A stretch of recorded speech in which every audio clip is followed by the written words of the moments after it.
बारामूला में उपराज्यपाल मनोज सिन्हा ने बारामूला विश्वविद्यालय में आतंकवाद पीड़ितों से मुलाकात कर कई परिवारों को नियुक्ति पत्र सौंपे हैं। कहा, पीड़ितों की आवाज को कुचला गया।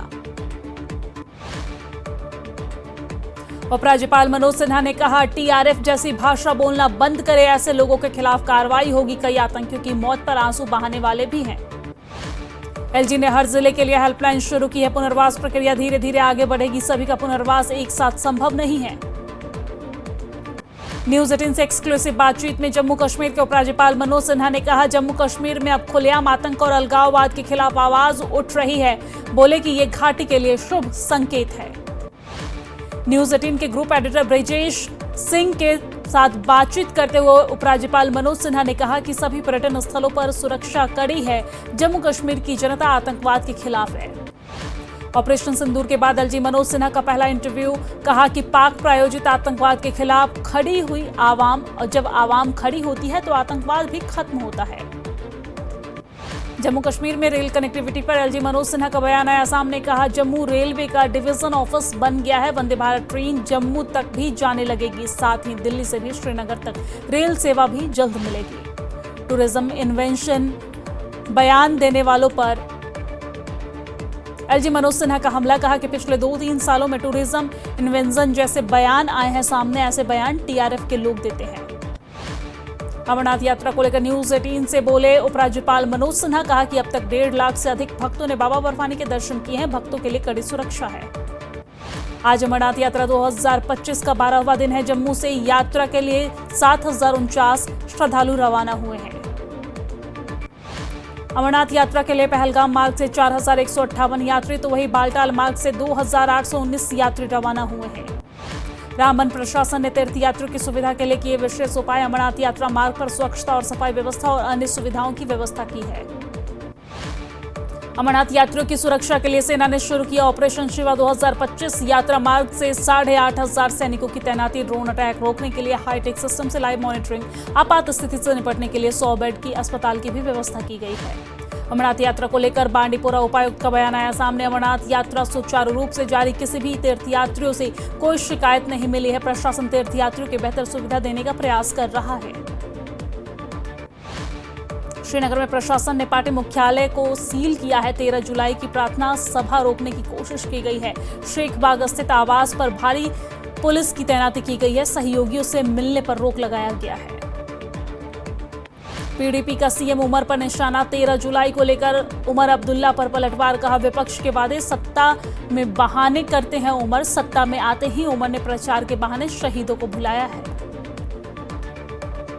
जेकेएनसी ने 13 जुलाई 1931 के दिन मारे गए लोगों को श्रद्धांजलि अर्पित से रोकने पर पुलिस प्रशासन की कड़ी निंदा की है। कहा कि ये लोकतंत्र का खुला मजाक है।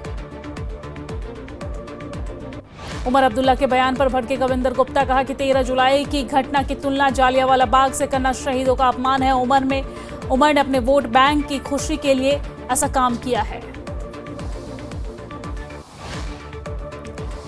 महबूबा मुफ्ती के बयान पर बोले भाजपा नेता कविंदर गुप्ता, वो हमेशा देश विरोधी ताकतों का साथ देती है। उनसे ज्यादा उम्मीद नहीं है। देश विरोधियों को सख्ती से निपटाया जाएगा। जम्मू कश्मीर में लोकतंत्र की हालात पर फारूक अब्दुल्ला का आरोप आया सामने। कहा कि मेरे गुपकार रोड स्थित सरकारी आवास के गेट पर पुलिस ने लगाया ताला। निर्वाचित प्रतिनिधियों को नजरबंद किया गया है। सकीना ईतू का आरोप है। कहा है कि मुझे और अन्य वरिष्ठ नेताओं को बीती रात से नजरबंद किया गया है। 13 जुलाई के दिन मारे गए लोगों को श्रद्धांजलि देने से रोकने के लिए अलोकतांत्रिक कोशिश की जा रही है। जम्मू में कश्मीरी पंडित संगठन का विरोध प्रदर्शन जारी है। एकेपीकेसी ने कश्मीर केंद्रित पार्टियों और देशद्रोह का आरोप लगाया। शहीद दिवस को बताया लूट दिवस। अली मोहम्मद सागर ने कहा कि 13 जुलाई 1931 के दिन मारे गए लोगों को श्रद्धांजलि देने से रोकना प्रशासन का अन्यायपूर्ण कदम है। उन्होंने 13 जुलाई को सार्वजनिक अवकाश बहाल करने और शहीदों को सम्मान देने की मांग की है। जम्मू कश्मीर के उप मुख्यमंत्री सुरेंद्र चौधरी ने न्यूज 18 से बातचीत करते हुए कहा है कि जो गोडसे को पूछते हैं उन्हें 13 जुलाई से शहीदों से परहेज क्यों। डिप्टी सीएम ने कहा है कि असल मुद्दों से ध्यान भटकाने के लिए बीजेपी उठा रही है। बेतु की बातें टोल प्लाजा हटाने के लिए दावा किया।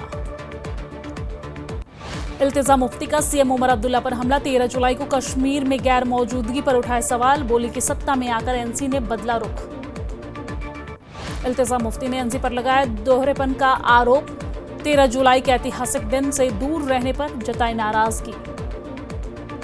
जम्मू में राष्ट्रीय बजरंग दल के कार्यकर्ताओं ने एनसी और पीडीपी के खिलाफ प्रदर्शन किया है। कार्यकर्ताओं का कहना था कि 13 जुलाई शहीद दिवस नहीं बल्कि जम्मू कश्मीर के इतिहास का काला दिन है।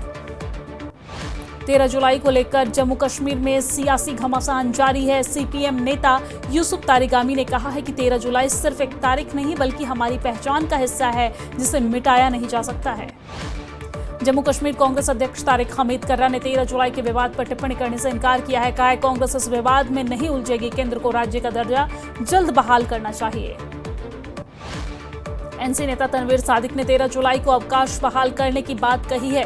शहीदों के सम्मान में अवकाश करेगी बहाल। उम्मीद है कि उपराज्यपाल जल्द ही कार्य नियमों पर लेंगे फैसला।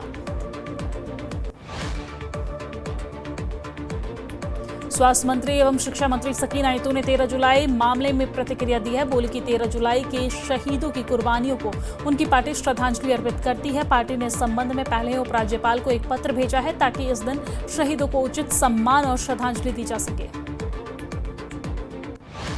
जम्मू में राष्ट्रीय कश्मीरी हिंदू अधिवेशन आयोजित किए गए हैं। All India youth for Pannun Kashmir ने आतंक के शिकार पंडितों को याद किया है। कई हिंदू संगठन ने इसमें भाग लिया है।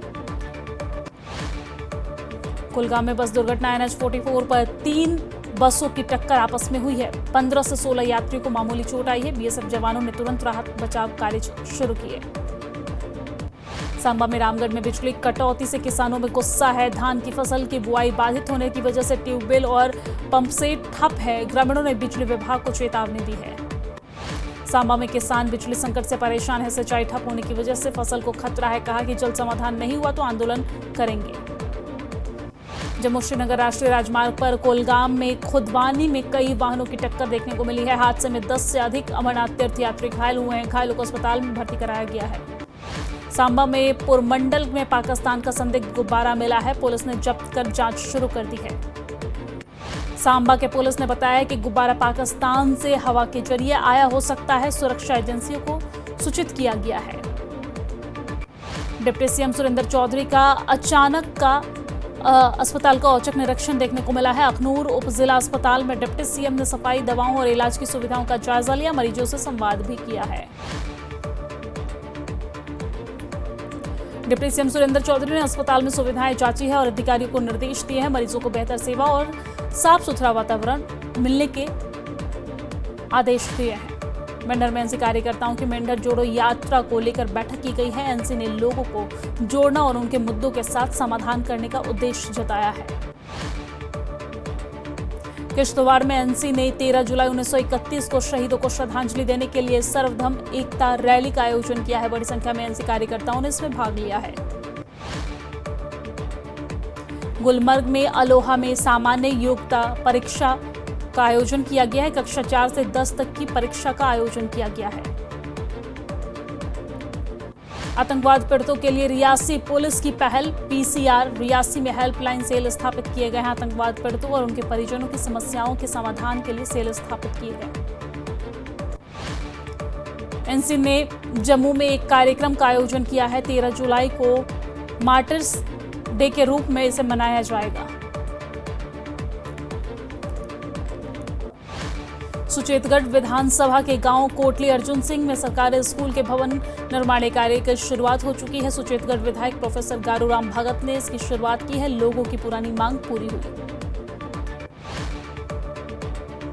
शोपियां में कृषि जागरूकता शिविर का आयोजन किया गया। सैकड़ों किसानों ने भाग लिया। किसानों को निःशुल्क बीज और कृषि उपकरण वितरित किए गए हैं।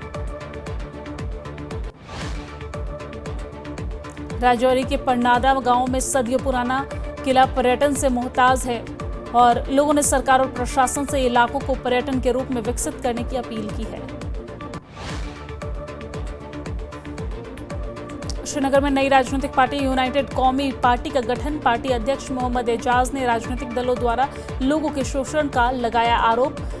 बोले कि